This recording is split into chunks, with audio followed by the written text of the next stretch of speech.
자, 반갑습니다, 여러분. 자, 7강입니다. 자, 뭐 하여튼 뭐 많이 왔어요. 지금 우리 1단원도 끝났고 2단원도 어느덧 7강 그리고 8강은 복습이니까 9강까지 하면 2단원도 끝날 것 같은데 요번 파트는 사실 내용이 좀 많을 수 있습니다, 여러분. 내용이 좀 많을 수 있고 여러분들이 좀 외우거나 하는 게 많을 수도 있는데 선생님은 좀 현재 교육 과정에서 원하는 그런 취지에 좀 맞춰서 기관계들의 구조나 기능을 굉장히 디테일하게 좀 학습하는 거는 지향할 생각입니다. 지향할 생각이고, 이러한 기관계들이 세포호흡이라는 그 목적 아래 어떻게 유기적으로 통합적으로 작용을 하느냐, 좀 큰 범위에서 이렇게 얘기하는 게 좀 더 맞는 것 같아요. 그래서 그 취지에 맞게끔 한번 수업을 해보겠습니다. 여러분 지금 이 그림을 보시면 사람의 기관계가 이렇게 쭉 나와 있는데요. 11개 정도 있습니다. 요거 두 개는 그 생식계 묶이니까요. 여기 보시면 소화계, 한번 적어볼까요?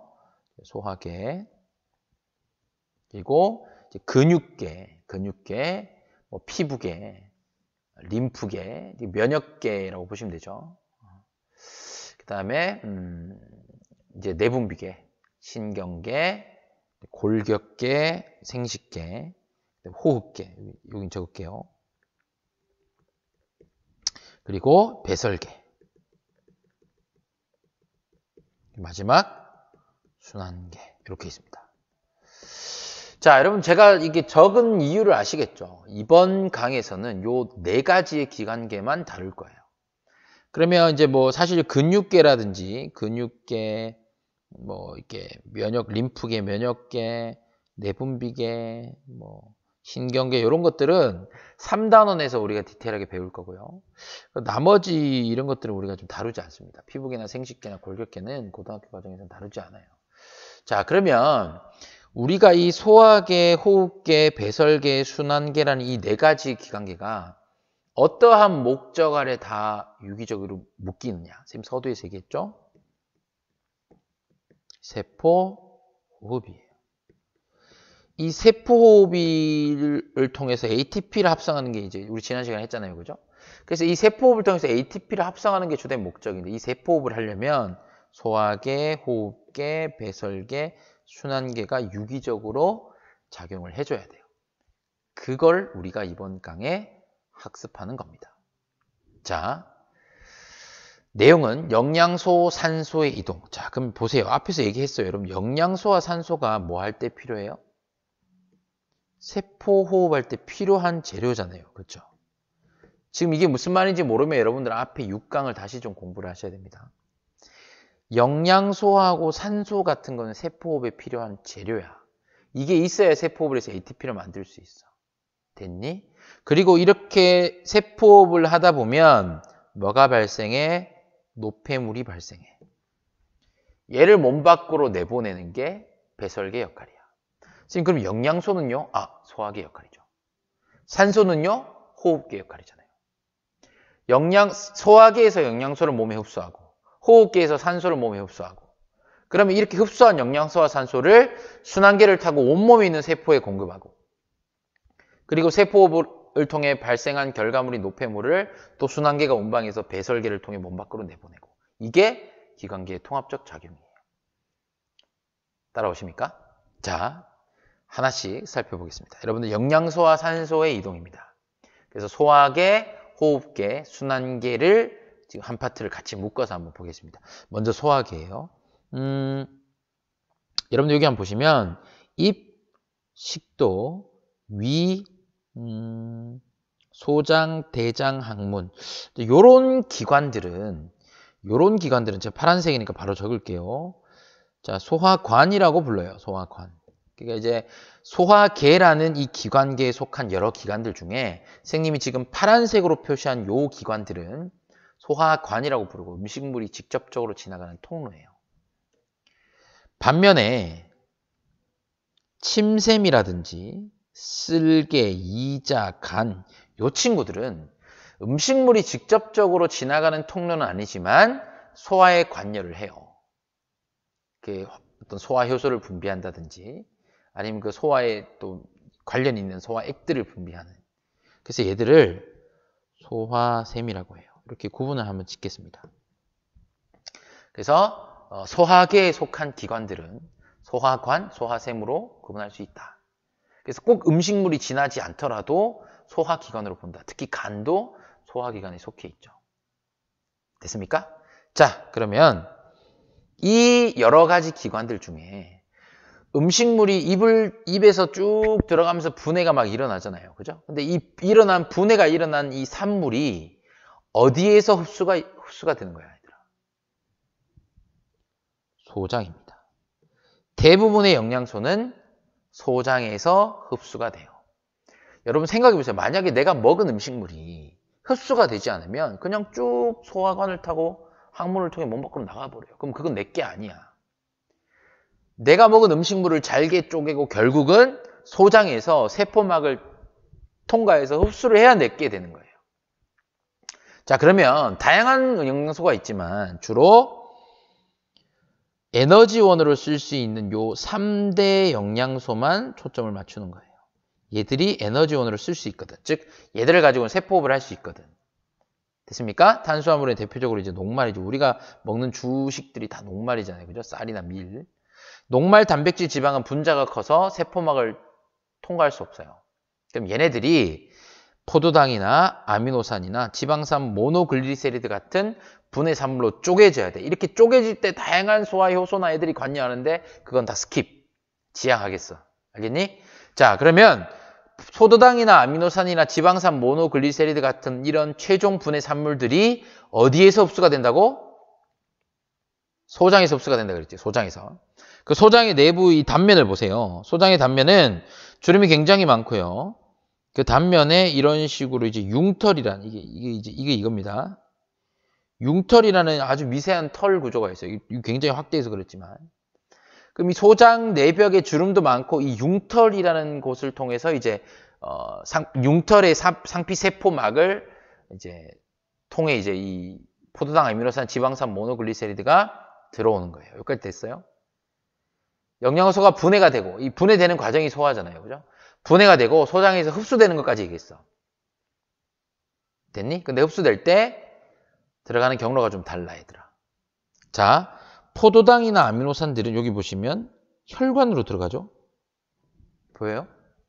근데 지방산과 지금 모노글리세리드는 혈관이 아니라 여기 안에 초록색으로 된 암죽관으로 들어가요. 이 차이를 지금부터 좀 얘기하겠습니다, 여러분. 자, 포도당이나 아미노산 같은 이런 친구들은 우리가 수용성 영양소라고 합니다. 물에 잘 녹는 애들이에요. 얘들은 소장의 융털에 들어가지만 모세혈관으로 들어가서 결국은 심장으로 이동해요. 간을 거쳐서.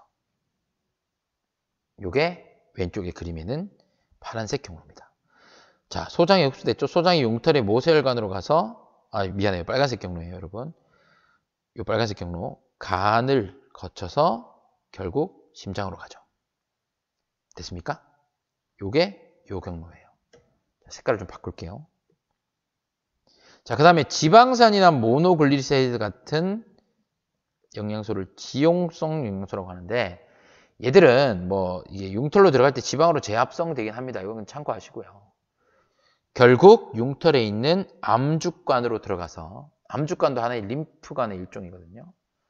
림프관을 통해서 메인 심장으로 들어가요. 됐습니까? 지금 색깔이 좀 매치가 안 되네요. 그죠? 이 빨간색, 파란색이 이제 반대로 돼 있다. 그치?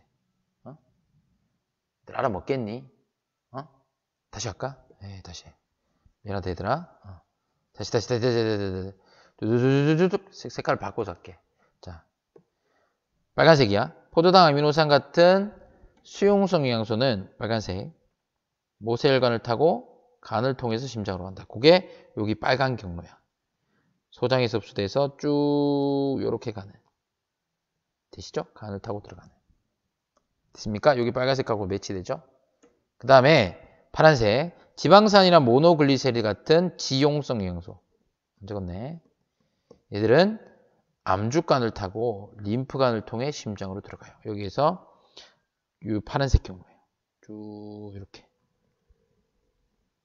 결국 심장으로 들어가요. 잘 아시겠습니까? 여기는 수용성 영양소. 요걸 여러분들이 구분하시면 됩니다. 그러니까 포도당, 아미노산, 지방산, 모노글리세 같은 결국 탄단지 3대 영양소가 소화관을 거치면서 화학적 소화가 일어나요. 그래서 굉장히 잘게 쪼개지고 이 쪼개진 게 어디에서 흡수가 된다고 얘들아? 소장에서 흡수가 된다고 그랬어.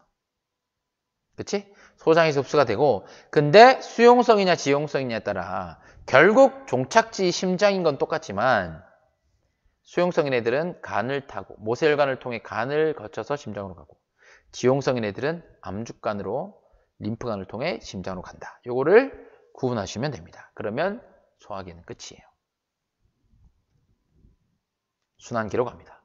순환기와 호흡기예요. 자, 이것도 여러분들 조금 복잡할 수 있는데 한번 해보겠습니다. 자, 여러분들 여기 호흡기를 보시면요. 호흡기의 주된 기관은 폐죠. 폐는 이제 수많은 폐포로 이루어져 있어요. 그래서 이 폐포, 공기 주머니, 이 폐포를 여러분들 폐 한 구성 성분으로 보시면 됩니다. 폐포 주변에는 굉장히 많은 혈관들이 있습니다. 자, 근데 여러분들 외부에서 방향을 잘 보세요. 외부에서 산소는 공기 중에 산소가 많잖아요. 그죠? 외부에서 코, 기관, 기관지를 타고 폐로 들어와서 이쪽으로 쭉 들어와요. 그리고 폐포 주변의 혈관을 이동합니다. 그래야 내게 되는 거야. 폐포에 머물러 있으면 몸 밖으로 나갈 거 아니야. 근데 이 산소가 폐포 주변에 있는 혈관으로 이동을 해야 내게 돼요. 근데 얘들은 기체고 굉장히 작기 때문에 그냥 확산을 통해서 이동해버려요. 그래서 혈관 안에, 혈액 안에 있는 적혈구에 결합해가지고 산소가 이동이 돼요. 됐습니까? 자, 반면에 이산화탄소는 공기 중에는 이산화탄소의 농도가 그렇게 높지 않습니다. 산소에 비해서. 근데 우리 몸 안에 이산화탄소가 좀 많이 생겨요. 왜? 세포분하고 난 결과물로 생길 수 있거든. 그 이산화탄소가 혈관을 타고 쭉 왔다가 모세혈관에서 이산화탄소를 폐포 쪽으로 실어버려요. 그리고 몸 밖으로 내보냅니다. 요 기체 교환. 요게 호흡기에서 굉장히 중요한 거예요. 됐습니까? 여러분들 한번 써볼게요. 자, 폐포, 그리고 폐포 주변의 모세혈관. 산소는 어디서 어디로 갔죠? 폐포에서 모세혈관 쪽으로 산소가 이동했고 모세혈관에서 폐포 쪽으로 이산화탄소가 이동했다. 이 기체 교환을 외호흡이라고 합니다. 됐습니까? 자, 그러면 결국 이 산소가 폐포 주변의 모세혈관으로 들어와서 쭉 심장을 타고 온몸에 가요. 왜? 조직세포한테 산소를 줘야 되는 이 목적이 있거든요. 그리고 세포호흡을 하고 난 결과물인 이산화탄소를 조직세포가 혈관에 실어요. 그래서 쭉 타고 폐를 통해 나가는 거예요. 여기까지가 여러분들 연결이 되시면 됩니다. 됐어요? 자, 기체교환 또 한번 볼게요. 이제 여기 아닙니다. 이 모세혈관은 위에 있는 모세혈관 다르죠. 얘는 이제 폐포 주변의 모세혈관이고 얘는 이 온몸 기숙한 이 모세혈관이에요. 이해되시죠? 이겁니다. 조직세포 주변에 있는 모세혈관. 걔에서부터 조직세포 쪽으로 뭘 줘요? 산소를 줍니다. 이 방향을 통일시킬까요? 산소를 이렇게 줘요. 그리고 이산화탄소를 이 방향으로 줍니다. 당연히 이 사이에도 연결이 돼 있죠. 됐습니까? 그래서 모세혈관과 조직세포 사이에서 기체교환을 내호흡이라고 해요. 여러분들 여기 보시면 산소가 쭉 타고 오죠. 산소가. 그래서 갑니다. 조직세포한테. 그리고 이산화탄소가 조직세포에서 세포 결과물로 생긴 이산화탄소가 혈관으로 실어요. 체크되십니까? 요게 호흡계와 순환계 사이의 기체교환. 그죠? 그러면 이렇게 이제 혈관에서 기체교환이 일어나서 이 기체들을 운반하는 건 순환계 역할이에요. 됐습니까? 자, 그 순환계를 지금부터 한번 보겠습니다.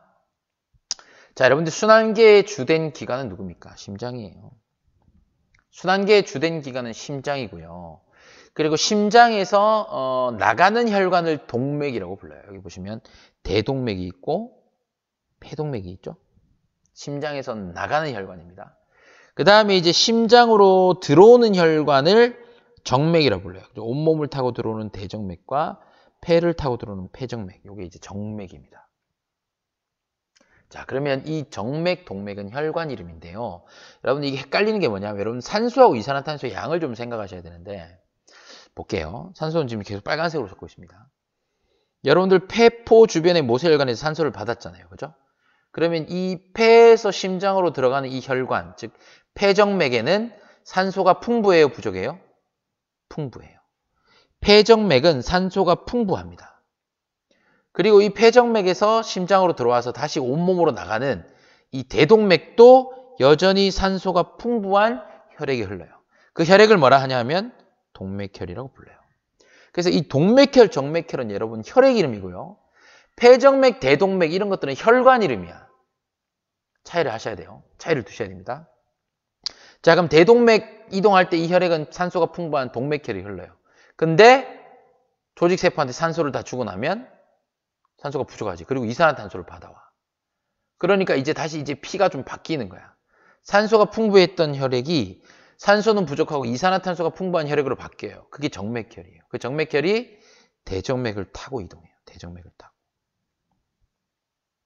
그리고 심장으로 들어와서 폐에 갈 때까지, 폐로 나가는 거니까 폐동맥이죠. 이 폐에 갈 때까지 폐동맥은 여전히 정맥혈이 흘러요. 이산화탄소가 많은, 산소가 부족한. 이렇게 여러분들이 구분하셔야 됩니다. 다시 얘기할게요. 여러분들 폐정맥, 대동맥, 대정맥, 폐동맥은 혈관 이름이에요.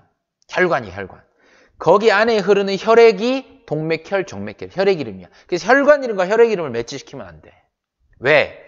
폐정맥과 대동맥에는 산소가 풍부한 동맥혈이 흐르고 대정맥과 폐동맥에는 이산화탄소가 비교적 많은 산소는 부족한 정맥혈이 흐르기 때문이야.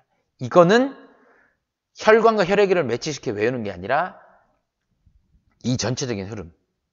폐에서 기체 교환하는 거. 조직세포와 모세혈관 사이에서 기체 교환하는 이 방향성을 보고 여러분들이 생각을 하시는 거예요.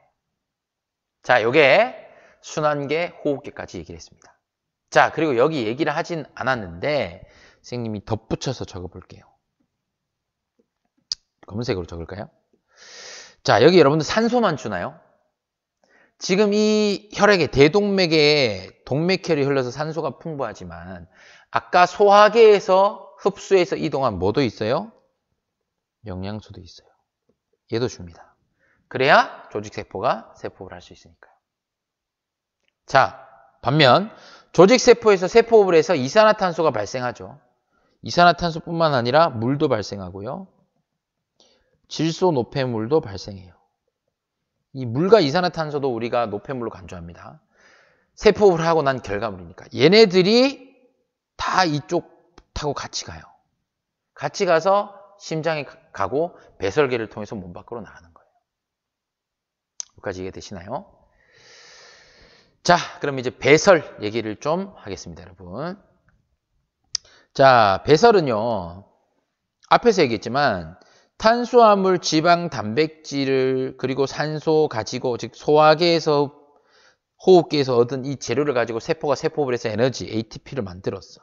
그게 목적인데 그때 뭐가 발생하냐 하면 이산화탄소나 물이나 암모니아 같은 노폐물이 발생한다는 거야. 자, 여러분 이산화탄소가 CO2죠. 그러면 탄수화물, 지방, 단백질에 전부 탄소가 들어있습니다. 물이 H2O예요. 탄수화물에 단백질에 지방에 전부 CHO가 다 들어있어요. 원소가. 됐습니까? 근데 이제 누굴 기억해야 되냐? 단백질은 질소도 있어요. N. 그래서 암모니아가 생기는 거예요. 단백질에서만 암모니아가 생기잖아. 물론 이 단백질이 이산화탄소와 물도 생기지만 암모니아, 질소 노폐물이 발생해요. 단백질에서. 그리고 이 독성이 가는 암모니아는 간에서 요소로 바뀌어요. 암모니아가 간에서 요소로 바뀝니다. 이게 하나의 해독이죠, 해독. 그리고 이 요소라는 질소 노폐물이 뭐를 통해서? 콩팥을 통해서 오줌의 형태로 몸 밖으로 나가요. 이게 배설이에요. 배설계예요. 콩팥은 배설계의 주된 기관입니다. 됐습니까? 자, CO2는 주로 날숨의 형태로 나가죠. 여러분들 후 할 때 여기 CO2 많잖아요. 옛날에 석회수 되고 막 후 했을 때 뿌옇게 흐려진 그게 CO2 검출하는 거거든요. 물, 우리 눈에 보이지 않지만 수증기 형태로 나갑니다. 근데 물은 대부분 날숨으로도 나가지만 요소라는 질소 노폐물하고 같이 콩팥에서 오줌을 만들어서 오줌의 형태로 몸 밖으로 나가요. 여러분 이게 배설이에요. 중요한 포인트는 우리가 여기에서 말하는 노폐물은 뭐예요? 이산화탄소, 물, 암모니아 요소 같은 얘들입니다. 즉 세포 호흡을 통해 생긴 결과물들, 이걸 노폐물로 우리가 정의했습니다. 지금 다 세포 호흡에 묶이는 거예요. 됐습니까? 자, 이제 마지막입니다. 여러분 요 마지막 이제 총 정리인데요. 소화계, 호흡계, 순환계, 배설계를 세포호흡이라는 이 궁극적인 에너지를 만드는 이 궁극적인 목적 아래에서 소화계, 순환계, 호흡계, 배설계라는 기관계가 어떻게 통합적으로 작용하느냐를 전체적으로 설명, 복습하면서 이번 강을 마치겠습니다. 자, 여러분들 세포호흡에 필요한 재료가 영양소, 산소입니다. 영양소는 소화계를 통해서 분해해서 흡수해요. 주로 소장에서 흡수했죠. 그리고 이동합니다. 이동할 때 물론 수용성 영양소는 모세혈관 타고 간 거쳐서 심장, 지용성 영양소는 암주간, 림프관 타고 심장. 요거 구분하셔야 되고. 자, 그리고 호흡기를 통해 들어온 산소가 주변 모세혈관으로 확산해서 갑니다. 그러면 이제 순환계 역할이에요. 그러면 소화계를 통해 얻은 영양소와 호흡계를 통해 얻은 산소를 온몸에 있는 조직세포까지 운반해 줍니다. 그래서 여기 보시면 영양소, 산소가 나오죠. 그러면 소화계, 호흡계, 순환계 역할이 유기적으로 연결이 돼요. 자, 그래서 세포호흡 했어. 세포호흡 하니까 뭐 생겨? CO2, 물, 질소 노폐물 발생했죠. 물론 ATP는 궁극적으로 만드는 거고. 이 노폐물이 발생했잖아. 얘들을 몸 밖으로 내보내야 돼, 그지? 그게 뭐야? 배설계야. 그러면 얘들을 또 혈액에 실어가지고 순환계를 타고 이동해서 CO2는 주로 날숨의 형태로, 호흡계도 이제 연동이 됩니다. 그리고 물과 질소 노폐물은 주로 배설계, 콩팥에서 오줌 만들어서 몸 밖으로 내보내는. 이게 배설계예요. 그럼 오줌은 콩팥에서 만듭니다. 방광은 오줌을 보관하는 곳이지 콩팥에서 오줌을 만들어요. 여기까지가 배설계. 그래서 결국 세포호흡 필요한 재료, 그리고 세포호흡 결과 생긴 노폐물, 얘들을 계속 공급하고 내보내는 게 소화계, 호흡계, 순환계, 배설계의 유기적인 작용이다. 이 큰 틀을 이해하는 게 굉장히 중요하다. 됐습니까? 자, 여러분들 주의하세요. 지금 우리가 소화계에서 영양소가 분해될 때 뭐 어떤 소화효소가 들어오고 세부적으로 되는 거 안 했어요. 그리고 배설계에서 오줌이 만들어지는 뭐 여가, 제우스 분비 이런 거 세세하게 하지 않았어요, 얘들아. 아까 순환계에서 그 혈관 이름 그리고 혈액 뭐 요것만 선생님 좀 얘기를 했는 게 답니다. 그래서 여러분 이 파트를 공부하실 때 너무 디테일하게 과하게 하실 필요 없어요. 지금 선생님이 얘기해준 지금 수업 시간에 다룬 요걸 기준으로 요 수준에서만 학습을 하셔도 내신, 수능 충분히 커버 가능합니다. 굳이 뭐 내가 여기에 관심이 있어서 더 공부하겠다라면 말리진 않지만 지금 현재 교육 과정에서의 그 취지에 조금 어긋나는 거다. 이렇게 여러분들이 좀 주의를 하시고 학습을 했으면 좋겠습니다. 여러분 오늘 내용이 좀 많았는데 여러분들이 충분히 복습하시고 필요하다면 강의를 2번, 3번 보세요. 그렇게 해서 완벽하게 숙지를 했으면 좋겠습니다. 자, 7강은 여기까지 하고요. 8강에서 만나겠습니다. 수고했습니다.